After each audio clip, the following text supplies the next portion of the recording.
Do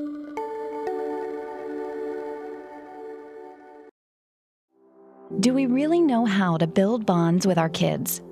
Is it about taking them to the park or to sporting events? One-on-one time? Nightly dinners? The answer is somewhat surprising. While all these things are important, the number one thing we can do is something we probably don't think much about. But before we find out the number one way to build deep bonds, is it really worth it? Study after study shows that children who have these deep bonds, they get better grades, they live longer, they whine less, they have longer attention spans, they have fewer discipline problems, they even solve more of their own problems.